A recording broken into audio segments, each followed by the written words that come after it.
আসসালামু আলাইকুম ওয়া রাহমাতুল্লাহ। প্রিয় দর্শক, আজকের ভিডিওতে আমরা আলোচনা করব কোরআনের সবচেয়ে মর্যাদাপূর্ণ একটি আয়াত, আয়াতুল কুরসি এর অগণিত ফজিলত নিয়ে। রাসূল সাল্লাল্লাহু আলাইহি ওয়াসাল্লাম এটিকে বলেছেন কোরআনের সেরা আয়াত। আয়াতুল কুরসি হলো সূরা বাকারার 255 নম্বর আয়াত। এই আয়াতে আল্লাহর একত্ব, জ্ঞান, শক্তি ও মহিমা বর্ণিত হয়েছে। মহান আল্লাহ তাআলা ঘোষণা করেছেন তিনি আল হাইয়ুল কাইয়ুম, অর্থাৎ তিনি চিরঞ্জীব, সব কিছুর ধারক ও নিয়ন্ত্রক।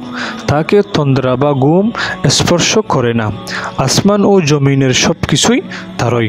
রাসূল সাল্লাল্লাহু আলাইহি ওয়াসাল্লাম বলেছেন, যে ব্যক্তি রাতে ঘুমানোর আগে আয়াতুল কুরসি পড়ে, আল্লাহ একজন ফেরেশতাকে প্রেরণ করেন যিনি সকল হওয়া পর্যন্ত তাকে রক্ষা করেন।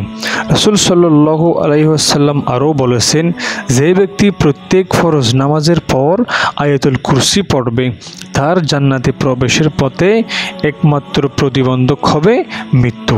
রাসূল সাল্লাল্লাহু আলাইহি ওয়াসাল্লাম আরও বলেছেন, যদি ঘরে প্রবেশের সময় আয়াতুল কুরসি পাঠ করা হয়, শয়তান সেই ঘর থেকে পালিয়ে যায়। রাসূল সাল্লাল্লাহু আলাইহি ওয়াসাল্লাম আরও বলেছেন, দোয়ার আগে আয়াতুল কুরসি পাঠ করলে দোয়া কবুল হওয়ার সম্ভাবনা অনেক গুণ বেড়ে যায়। কেন আয়াতুল কুরসি এত গুরুত্বপূর্ণ? কারণ এই আয়াতে আল্লাহর শক্তি, জ্ঞান ও সিংহাসনের বর্ণনা রয়েছে। এটি পড়লে ঈমান শক্তিশালী হয়, অন্তরে প্রশান্তি আসে আর আল্লাহর হেফাজত লাভ হয়। প্রতিদিন 5 ওয়াক্ত নামাজের পর আয়াতুল কুরসি পড়ার অভ্যাস করুন।